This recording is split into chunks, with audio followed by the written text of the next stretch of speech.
Good morning everyone. Hi Destiny में आप सभी का स्वागत है। हम खुदा के शुक्रगुजार हैं कि खुदा ने फिर हमें आज सुबह मौका दिया कि हम खुदा के कलाम को पढ़ सकते हैं, समझ सकते हैं और उस पे चलने की कुव्वत खुदा से जो है वो मांग सकते हैं। हमें ऐसी कोई भी लियाकत नहीं थी और ना ही है कि हम उसके कलाम को पकड़ें, पर धन्य है वह पाँव जो खुदा के सुसमाचार को लेकर जाता है। और खुदा ने हमें जो है इस काबिल समझा। हम खुदा के बहुत ही शुक्रगुजार हैं। हम जो है वो गिनती उसके 25 अध्याय में जो है वो आ चुके हैं।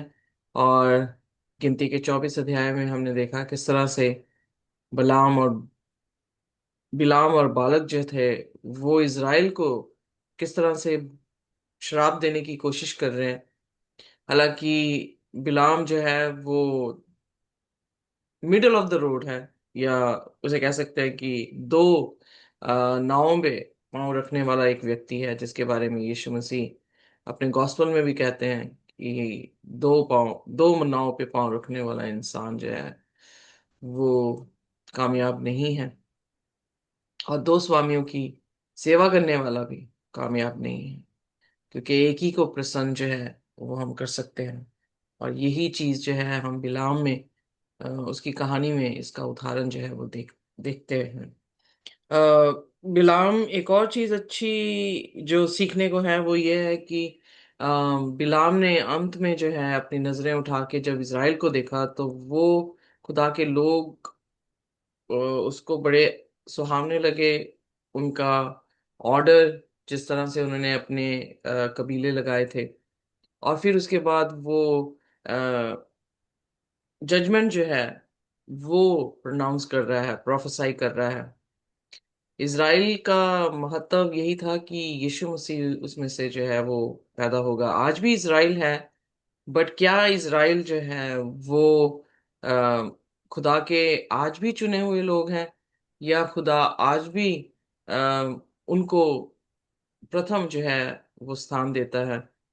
जब कभी भी लड़ाइयाँ हुई हैं इतिहास में, हम ये देख रहे हैं कि खुदा ने सेल्फ डिफेंस पे उनसे जो है अलाउ किया कि वो लड़ाई जो है वो करें। और फिर उसके बाद आज जो है वो पॉलिटिकल मुद्दे के ऊपर जो है वो काफी बम्बार्डिंग जो है वो की जा रही है। सो हम सेल्फ डिफेंस के लिए भी देख सकते हैं कि वो अपने आप को यूज कर रहे हैं, पर दूसरी तरफ से भी हम देखते हैं कि उनके जो रवैये हैं वो ज्यादा अच्छे नहीं है। Maybe I am wrong और right, I have no idea about it. But यहाँ पर इज़राइल को जो श्राप नहीं मिला, उसे आशीष मिली। उसकी वजूहात यही थी कि यीशु मसीह जो है इस नेशन से जो है वो आने वाले हैं, यानी यकूब के घराने से आने वाले हैं। आज हम पर्सनल एक इजरायली अपने आप को कह सकते हैं, क्योंकि जब पौलुस अपने खत लिख रहा है तो उसमें पौलुस जो है हमें जीसस को फॉर्म करने के लिए कह रहा है, जीसस को अ, अपने लाइफ में जो है रिफ्लेक्ट करने को जो है वो कह रहा है। तो यकीनन है कि आशीष उन लोगों पे होगी जिन्होंने जीसस को अपनी जिंदगी में बनाया। और तीसरी चीज जो है वो हमें देखने को मिलती है कि आ, सब जो है एक ही परिवार से निकले हैं, सब याकूब के परिवार से निकले हैं। एमलकाइट्स देख लें हम, और आप अमोरियो देख लें, या फिर मोआबी देख लें, एक ही परिवार से निकले हैं। बट चले भी इकट्ठे, क्योंकि लूत इब्राहिम के साथ विश्वास करके निकला तो था, बट उसकी अगली जनरेशन जो है वो बिल्कुल ही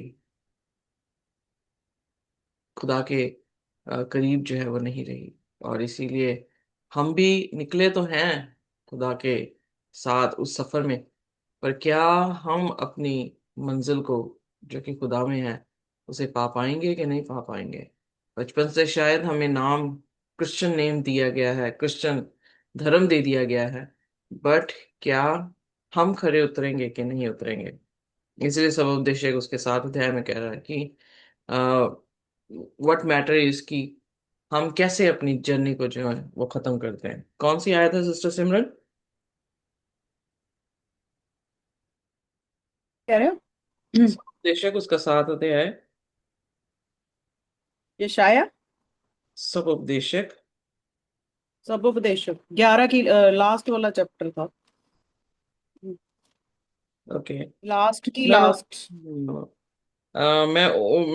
मैं वो आयत आपसे मांग रही हूँ जिसमें लिखा है कि अंत मैटर करता है। वो 7th चैप्टर है। सेवन की 7। 10वीं आयत, आइए पढ़ देते हैं। सब उपदेशक उसका 7 और उसका 10वां वचन।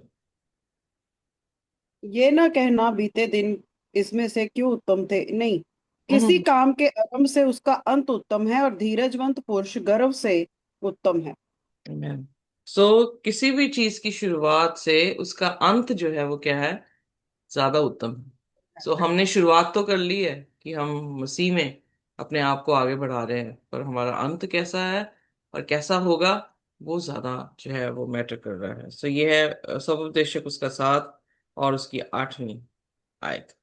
सो 12 इसलिए का 13 भी हमने कल पढ़ा था कि सब कुछ सुन गया, अंत की बात यह है कि परमेश्वर का भय मानना और उसकी आज्ञाओं का पालन करना, क्योंकि मनुष्य का संपूर्ण कर्तव्य यही है, क्योंकि परमेश्वर सब कामों और सब बातों का, चाहे वे भली हो या बुरी, न्याय सो यहाँ पर हम देखते हैं कि खुदा का जो जजमेंट है वो उन लोगों के लिए है जिन्होंने खुदा के हुक्म को नहीं माना, जिन्होंने खुदा के हुक्म के अनुसार अपने काम जो है वो नहीं किए। तीसरी चीज जो तीसरी के चौथी चौथी चीज ये थी कि नबी जो है वो लालची हो चुका है। नबी जो है वो खुदा के हुक्म को तोड़ रहा है। नबी जो है वो खुदा के खिलाफत में जा रहा है और एक शारीरिक राजा, आत्मिक राजा को छोड़ के शारीरिक राजा के का प्रभाव उस पर जो है वो ज्यादा हो गया है। खुदा ने उसे वहीं पे खत्म नहीं किया। खुदा उसे बार बार जो है वो मौके दे रहा है, ऑब्स्ट्रक्शंस भी की कि वो जो है पलट जाए, अपने आप को बचा ले। बट बिलाम जो है वो एवरी टाइम ट्रैप में था और ट्रैप में ही जो है वो रहा। और फिर हम देखते हैं कि खुदा ने उसी, मतलब अब इस समय विकेट हो चुका है, उसी विकेट नबी के जरिए से जो है अपनी प्रोफेसीज कराई, क्योंकि वही उस जगह पे वही जो है वो नबी था। खुदा ने बुरा उसे होते हुए भी जो है अपनी बात, अपनी जजमेंट जो है उसकी जुबान से जो है वो करवाई। सो आज हम देखेंगे गिनती उसका 25 अध्याय की 25 अध्याय में जो है मूसा जो है यहाँ पे क्या दर्ज करते हैं उसकी कहानी के बारे में। पर इससे पहले कि हम गिनती 25 अध्याय पढ़ें, आइए अपने सिरों को झुकाएंगे और हम प्रार्थना में जाएंगे। हमारे आसमानी खुदावंद, हम आपके शुक्रगुजार हैं, धन्यवाद करते हैं प्रभु कि आप महान हैं। आपकी करुणा सदैव के लिए है। और खुदावंद, हम आपकी मोहब्बत को आपके लोगों के लिए देखते हैं कि कितनी बार आप खुदावंद मौके पर मौके बख्श रहे थे बिलाम को कि बिलाम मुड़ जाए, बिलाम बच जाए। बिलाम को आपने अपनी हुजूरी भी महसूस कराई खुदावंद कि आप उसके साथ हैं, आप उसको बचा सकते हैं। वो आशा भी कर रहा था कि मेरी मौत इनके जैसी हो, पर खुदावंद अभागा बिलाम और कई बार हम भी खुदावंद, हम आपको देख नहीं पाते। हम आंखें रखते हुए भी खुदावंद आपकी उस प्लान को देख नहीं पाते और हम कंफ्यूज होते हैं। हम खुदावंद गलतियां करते हैं, पर शुक्र करते हैं खुदावंद कि आप हमारी गलतियों को माफ करते हैं। अगर हम आपसे क्षमा चाहें, हमें क्षमा करे खुदावंद। इस सुबह अगर कोई भी ऐसा गुनाह हमारे में पाया जाता है जिसमें हमने आपकी विरोधता की हो, जिसने हम हमें अपनी मर्जी को खुदावंद किया हो, तो माफ करें खुदावंद और हमारे रास्तों को आप सीधा करें। हमें अपने लहू से धोकर साफ कर दें और पाक रूह से भरकर खुदावन अपनी बुद्धि और समझ से नवाजें। इस कलाम पे भी खुदावन आपकी आशीष और बरकत हो। कोई भी ऐसा शब्द हमारी जुबान से ना निकले जो हमारी खुद की अक्ल से हो, बल्कि हमारी प्रार्थना है खुदावन की आप बोले हम सुने आप बड़े, हम घटे, और आपका नाम मुबारक ठहरे।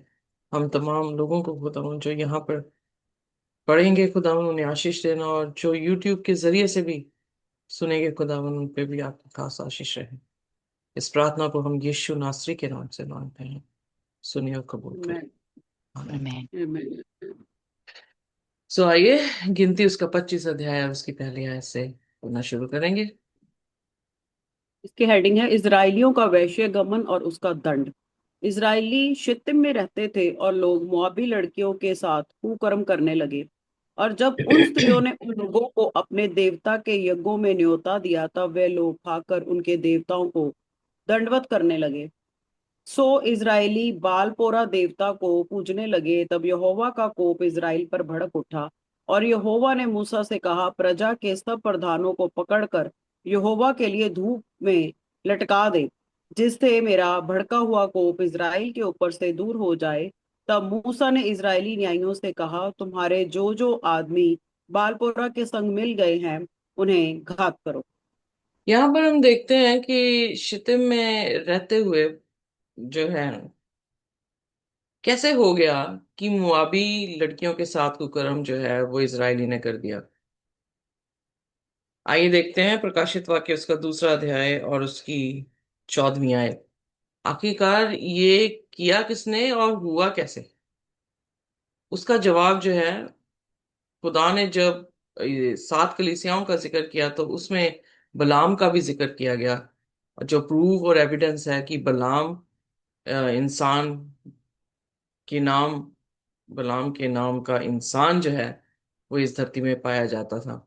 आइए पढ़ देते हैं प्रकाशित वाक्य उसका 2 अध्याय उसकी 14वीं आयत। मुझे तेरे विरुद्ध कुछ बातें करनी है, क्योंकि तेरा यहाँ कितने तो ऐसे हैं जो बिलाम की शिक्षा को मानते हैं, जिसने बालाक को इजरायलियों के आगे ठोकर का कारण रखना सिखाया कि वह मूर्तों के बलिदान खाएं और व्यभिचार करें। अब यहाँ पर हम ये देखते हैं कि बिलाम जो है खुदा का नबी है। बिलाम जो है वो अपने लालच में फंसा हुआ है। बिलाम जो है 3 बार कोशिश कर चुका है बलाक के साथ, पर तीनों बार जो है इसराइल को आशीष मिली है। और बलाक ने उसे दफा हो जाने के लिए कहा, और बिलाम दफा होने से पहले खुदा फिर भी उसके जरिए से जो है उन लोगों को भविष्यवाणी कर रहा है कि आशीषित हुए हैं इज़राइल से राजदंड करने वाला खुदा का बेटा जो है वो आएगा, और फिर यहाँ पर प्रोफेसी की तुम्हारा जो है वो नाश करेगा। इतना कुछ करने के बाद अब हुआ क्या? इतना बड़ा ड्रास्टिक चेंज कैसे हो सकता है कि मुआबी लड़कियां जो हैं वो अ, वेश्यापन करने के लिए इजराइल के बीच में पहुंच गई?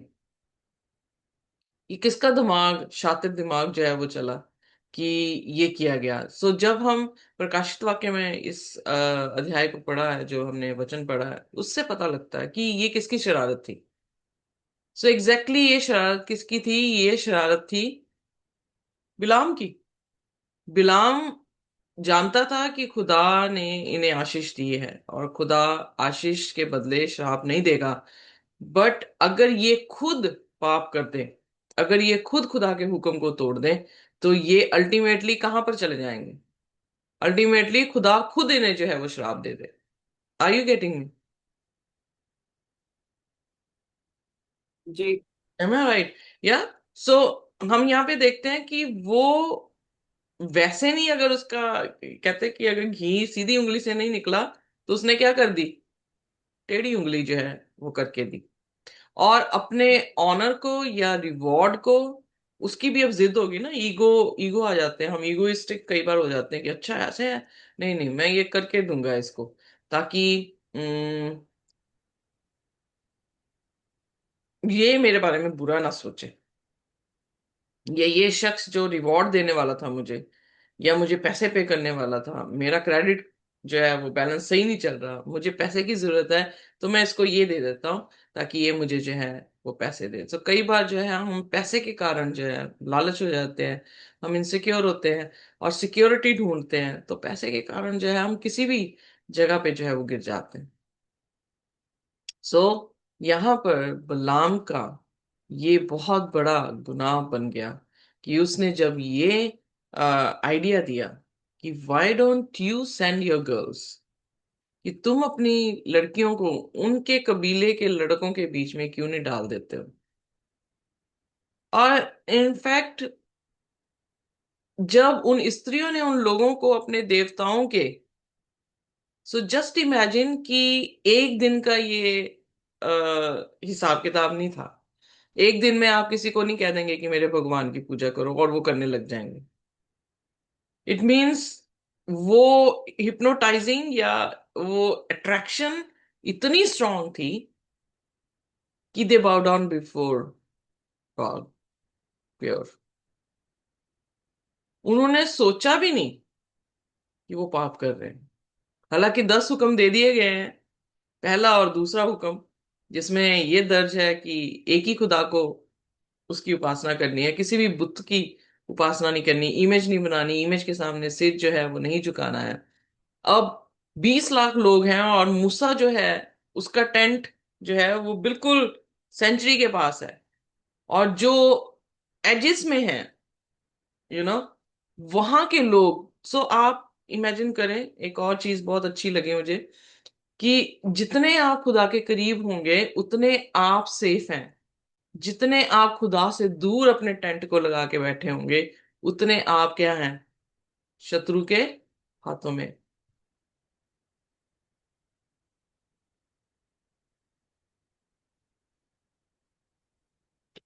M I right? जी। सो जी। इसलिए खुदा के करीब आओ, खुदा आपके करीब आता है, याकूब की पत्री में इस तरह से दर्ज है। और फिर लिखा है कि खुदा के अधीन हो जाओ, शैतान खुद ब खुद जो है वो क्या हो जाता है, भाग जाता है। सो डेफिनेटली उनके उनके टेंट सेंचुरी से बहुत दूर थे, मूसा से भी बहुत दूर थे। और उन्होंने जो भी क्या कहते हैं, आप डिस्कवरी चैनल में देखेंगे, आप देखेंगे कि शेर कैसे शिकार करता है हिरणों का। और सबसे पहले वो ये बताते हैं कि सबसे छोटा जो है हिरण या बच्चा हिरण है, जो कबीले से, अपने ग्रुप से जो है वो बाहर अकेला घास खा रहा होता है, वो उसका पहला शिकार होता है। उस पे उसकी आंखें जाती हैं और वो उसी पे अटैक करता है, क्योंकि वो कमजोर है। और जितना हम सभी मिलकर रहेंगे, झुंड में रहेंगे, उतनी प्रोटेक्शन ज्यादा है, क्योंकि शत्रु को समझ नहीं आएगा किस पे अटैक करे। और मैंने कई बार डिस्कवरी चैनल में देखा कि जो जंगली भैंसें होती हैं, अगर उस पे अटैक करता है तो वो सारी मिलकर शेर पे अटैक करके अपना बच्चा जो है वो बचा के ले जाती हैं। सो यूनिटी इज स्ट्रेंथ। और दूसरी बात, हम जितना क्लोज होंगे खुदा के साथ, वो हमारे छुपने के स्थान बन जाता है, वो हमारा गढ़, हमारी पनाह जो है वो बन जाता है। तो जितना हम दूर होंगे, हम शत्रु के बिल्कुल करीब होंगे। So it's always good to be near to God। और नियर का मतलब ये नहीं है कि आप पास्टर्स के साथ साथ घूम रहे हैं। नियर का मतलब ये है कि आपका जाती तौर से खुदा के साथ संबंध होना, आप और हम सब का खुदा के कलाम को पढ़ते हुए खुदा को समझना और खुदा की इच्छा के अनुसार चलना। यही सब उपदेशक उसके 12 की आखिरी 13-14 आयतों में हमने देखा कि जब वो पूरी सब उपदेशक में सुलेमान जो है हर एक चीज को कह रहा है कि व्यर्थ है, तो अंत में उसने क्या सोल्यूशन कंक्लूजन दिया, कि खुदा का भय मानना ही मनुष्य का कर्तव्य है, या उसके लिए बेटर है कि वो खुदा का भय माने। क्योंकि खुदा हर एक काम का जजमेंट जो है वो करेगा, चाहे वो अच्छे हों चाहे वो बुरे हों। सो यहाँ पर उन्होंने इज़राइल को गिराने के लिए व्यभिचारिणियों को जो है वो भेज दिया। They must be very attractive, beautiful होंगी,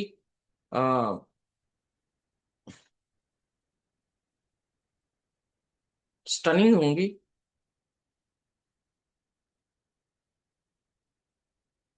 और जिन्होंने अपने तंबू बिल्कुल एज पे लगाए हुए थे, वो वहां से बॉर्डर से ही आते हैं ना हमेशा, विरोधी या शत्रु। सेंटर में कैसे पहुंचेंगे अगर हदें ही ना पार की जाएं। तो वो हदों के ऊपर बसे हुए थे जहां पर वो खुदा से बहुत दूर थे। उन्हें मालूम भी नहीं पड़ा कि उन्होंने उनके देवताओं को पूजना भी शुरू कर दिया। यानी क्या मदिरा पी रहे थे और फन कर रहे थे, और उसमें उन्हें ये होश ही नहीं रहा कि उन्होंने खुदा की आज्ञाओं को जो है वो तोड़ दिया। कितने बेहोश है हम सब क्रिश्चियन जब ये कह देते हैं कि सबत है नहीं, और अगर हम सैटरडे संडे को कह रहे हैं कि सबत है, तो फिर विश्राम है नहीं।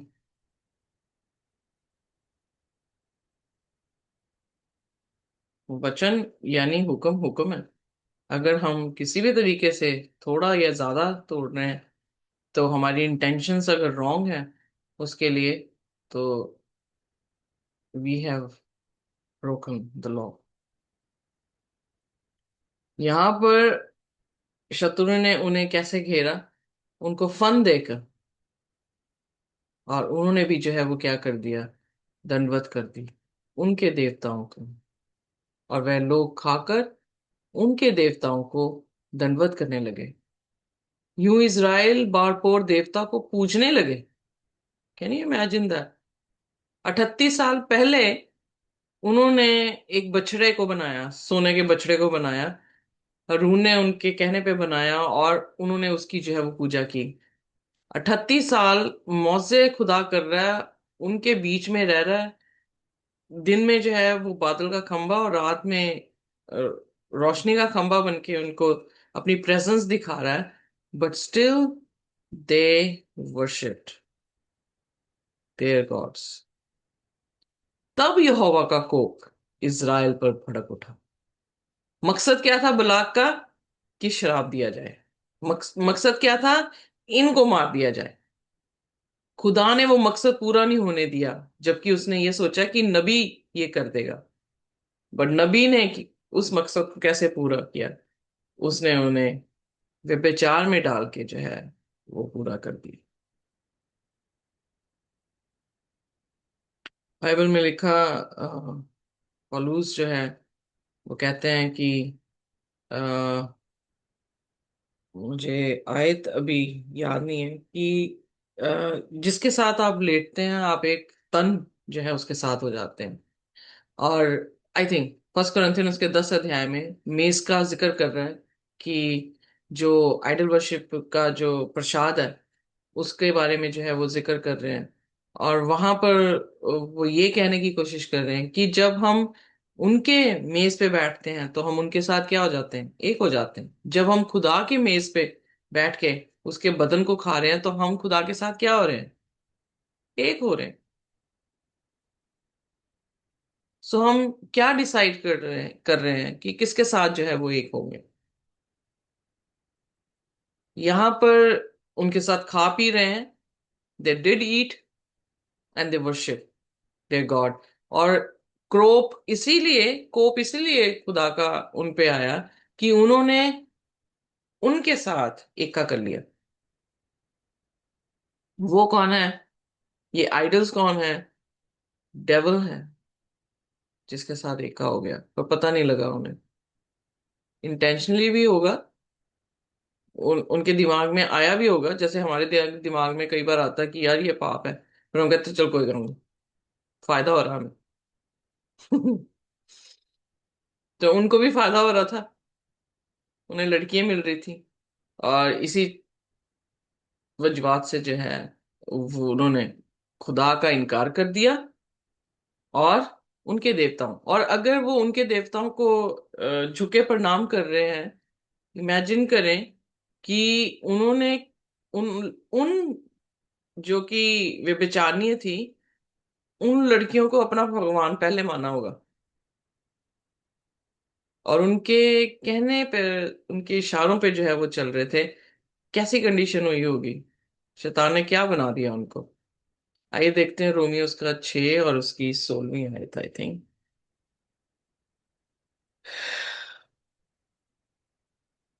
रोमियो 6 की।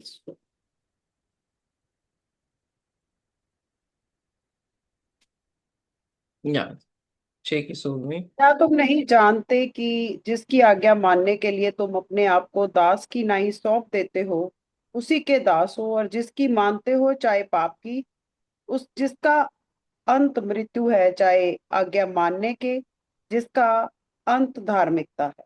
मैन, सो इसका मतलब उन्होंने इन लड़कियों के सामने अपने आप को दास जो है वो कर दिया, यानी सरेंडर कर दिया था।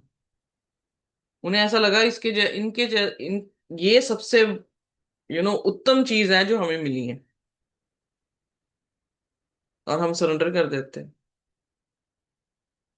क्योंकि कई बार ऐसा होता है कि बहुत सारे क्रिश्चियंस जो हैं मसीह जिंदगी को जीते जीते बोर हो जाते हैं, तो उन्हें कुछ भड़कीली चीज जो है वो चाहिए होती है। तो जब भड़कीली चीज उन्हें मिलती है तो वो सोचते हैं कि आ दैट्स नाइस। सो पहला कुरिन्थियन उसका 10 अध्याय और उसकी 17 से 16वीं से पढ़ देते हैं।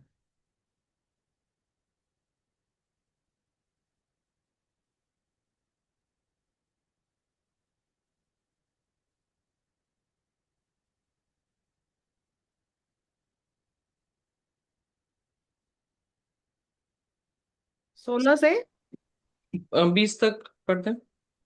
वह धन्यवाद का कटोरा जिस पर हम धन्यवाद करते हैं, क्या मसीह के लहू की सहभागिता नहीं? वह रोटी जिसे हम तोड़ते हैं, क्या वह मसीह की देह की सहभागिता नहीं? इसीलिए कि एक ही रोटी है, सो हम भी जो बहुत हैं एक देह हैं, क्योंकि हम सब उसी एक रोटी के भागी होते हैं। जो शरीर के भाव से इजरायली है, उनको देखो, क्या बलिदानों के खाने वाले वेदी के सहभागी नहीं? फिर मैं क्या कहता हूँ कि क्या ये कि मूर्तों का बलिदान कुछ है या मूर्तें कुछ हैं? नहीं, वरन यह कि अन्य जाति जो बलिदान करते हैं वे परमेश्वर के लिए नहीं परंतु दुष्ट आत्माओं के लिए बलिदान करते हैं, और मैं नहीं चाहता कि तुम दुष्ट आत्माओं के सहभागी हो। Are you getting me what Paul is saying है? पौलुस ये कहने की कोशिश कर रहा है, हम जिनके साथ बैठकर सहभागिता कर रहे हैं वो अगर शैतान की तरफ से हैं, या वो देवी देवताएं जो खुदा नहीं है, अगर उनके साथ सहभागिता कर रहे हैं, तो हम उनके साथ एक हो रहे हैं। सहभागिता का मतलब क्या है? कि we become one with them. और जब हम खुदा की मेज पर उसकी बदन की रोटी को खाते हैं, वो क्या दिखाता है? कि हमारा खुदावंद यीशु मसीह के साथ एक होना। और शादी जो है वो उसका जो है फाउंडेशन क्या है? कि ये दो तन नहीं, ये एक है। हमारा राइट। सो हम जिसके साथ भी सहभागिता कर रहे हैं आत्मिक तौर से, शारीरिक तौर से, हम उसके साथ एक हैं। इसीलिए आप देखेंगे कि जो भी दंड कोरा के परिवार को पड़ा, उसके बच्चे को समेत जो है वो पड़ा, क्योंकि वो एक सहभागिता रख रहे थे। वो एक ही रोटी से खा रहे थे।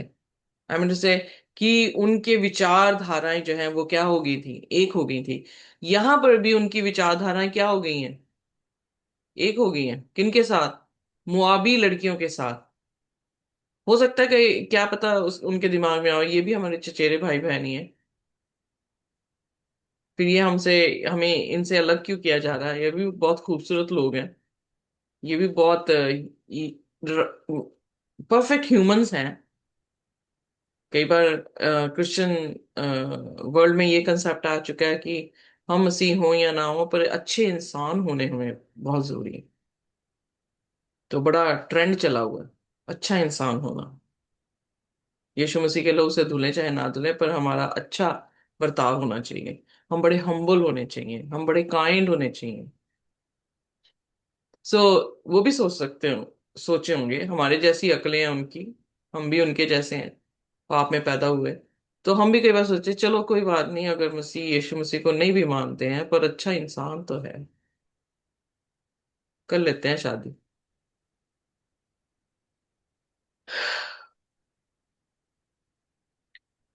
सो दास बनाया गया उन्हें। उनका उनकी सहभागिता उनके विचारों के साथ, उनकी सहभागिता उनके जिस्मों के साथ, उनकी सहभागिता उनके स्पिरिचुअल स्टैंडर्ड्स के साथ जो है वो एक हो गई। और इस बात से खुदा अपने आप को रोक नहीं सकता।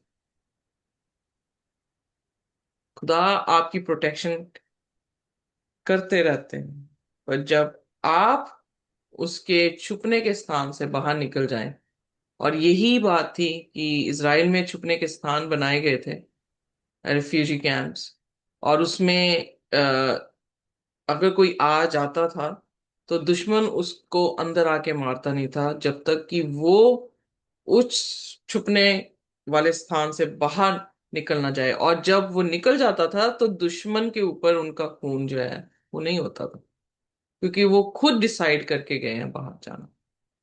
हम भी अगर खुदा की हिफाजत के अधीन या हिफाजत के बीच में है, और अगर हम डिसाइड करते हैं कि नहीं, इस समय मुझे खुदा नहीं चाहिए, इस समय मुझे मजा चाहिए, तो फिर जो भी शत्रु हमारे साथ करता है उसका जो है, इवन शत्रु पे भी जो है वो नहीं जाता, किस पे जाएगा?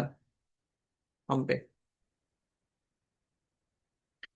और खुदा ने फिर भी एक योजना दी है, फिर भी एक प्लान ऑफ साल्वेशन दिया, कि अगर मेरे पे भी चला गया मेरी अपनी गलतियों के कारण, तो यीशु मसीह उस बोझ को भी जो है हमारा क्या कर रहा है, उठा रहा है। बट अगर इतना कोई सेक्रीफाइस करके उस बोझ को भी उठा रहा है, हम कितनी इज्जत उस इंसान की, उस खुदा की जो है वो कर रहे हैं। और कितनी जल्दी हम भूल जाते हैं गॉस्पल। गलातियों उसका पहला अध्याय, आखिरी आयत में पढ़ूंगी, गलातियों उसका पहला अध्याय, उसकी 6, 7, 8 और 9।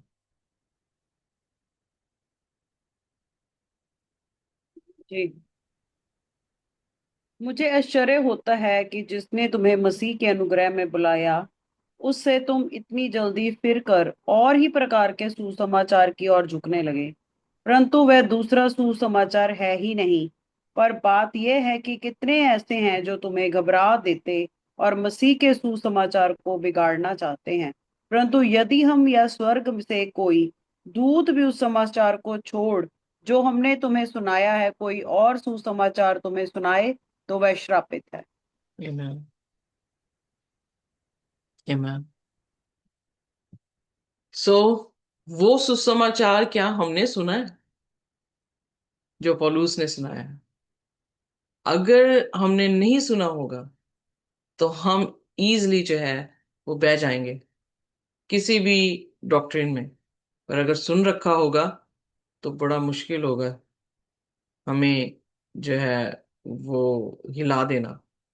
बट हमारी साल्वेशन यहाँ पर हम ये सीखते हैं, कोई नहीं ले सकता, हम खुद ही रिस्पॉन्सिबल हैं कि हम अपनी साल्वेशन को जो है वो खो दें।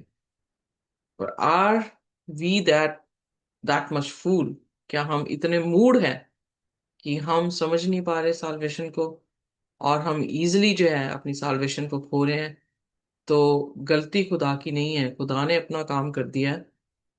अब हमारी रिस्पॉन्सिबिलिटी बनती है कि हम खुदा के तंबू के बिल्कुल करीब रहें, उन हदों में ना जाके बसें जिन हदों में ना खुदा हमें दिखे और ना खुदा के लोग दिखें, बल्कि हदों के अंदर रहें, ताकि खुदा की सुरक्षा हमारे में बनी रहे। और खुदा हमें हर एक उन शत्रुओं से बचाए जिनको देख के हम उनके साथ खाने पीने लगे, हम उनके देवताओं को जो है वो पूजने लग जाएं।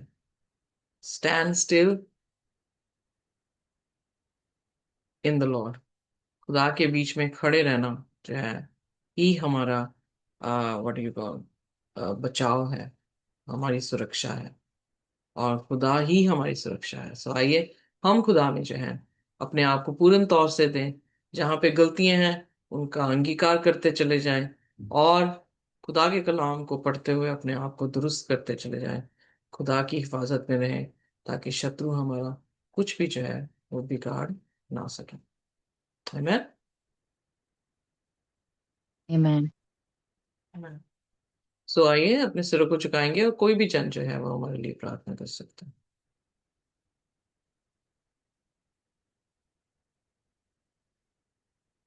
हमारे स्वर्गीय खुदावंद, हम आपके शुक्रगुजार हैं इस कलाम के लिए खुदावंद। बहुत बार खुदावंद हमने भी अपने सिर इंसानों के सामने झुका दिए और आपको छोड़ दिया। हमने बहुत बार खुदावंद आपकी मोहब्बत को इंसानों की मोहब्बत से बहुत ही छोटा समझा। हमने बहुत बार खुदावंद आपको छोड़ दिया, पर उन लोगों को जिनसे हम मोहब्बत करते हैं उनको अपना ही भगवान मान के उन सभी रीति रिवाजों को किया, सब आज्ञाओं को माना जो खुदावन आपने हमसे कही भी नहीं थी। हमें माफ कर दे। हम आपको किसी भी तरह से खुदावन धोखा नहीं देना चाहते। हम आपके साथ वफादार रहना चाहते हैं, पर इंसान है खुदावन। आप हमारी दुर्बलताओं को जानते हैं। आप जानते हैं कि हम पाप में पैदा हुए हैं और आप हमें बचाना चाहते हैं। हम बचना भी चाहते हैं। हमारी प्रार्थना है कि अब तक जो भी गुनाह हमारे से जाने अनजाने में हुए हैं उनको माफ कर दें और खुदावन हमें कबूल करें। हमें अपने करीब आने दें खुदावन। आप हमारे करीब आए ताकि हमारा शत्रु शैतान खुद ब खुद जो है हमसे भाग जाए। हमें ब्लेस करें आज पूरे दिन में खुदावन। हमारी चिंताओं को, हमारी मुसीबतों को, बीमारी लाचारियों को खुदावन आप उठा दें और हमें अपना सुकून और अपनी शांति बख्शें। हमारी नजरें हमेशा आप पर लगी रहें खुदावन। पहाड़ों को कह दें कि हमारा परमेश्वर तुमसे बड़ा है। हम आपसे मोहब्बत करते हैं खुदा और हमेशा करते रहना चाहते हैं। हमें ब्लेस करें इस प्रार्थना को। हम यीशु नासरी के नाम से मांगते हैं, आमीन। आमीन। खुदा की शांति और उसका अनुग्रह हमारे साथ जब तक हम प्रभु यीशु मसीह को रूबरू दोबारा ना देख लें इसी तरह से बना दें। आमीन। आमीन।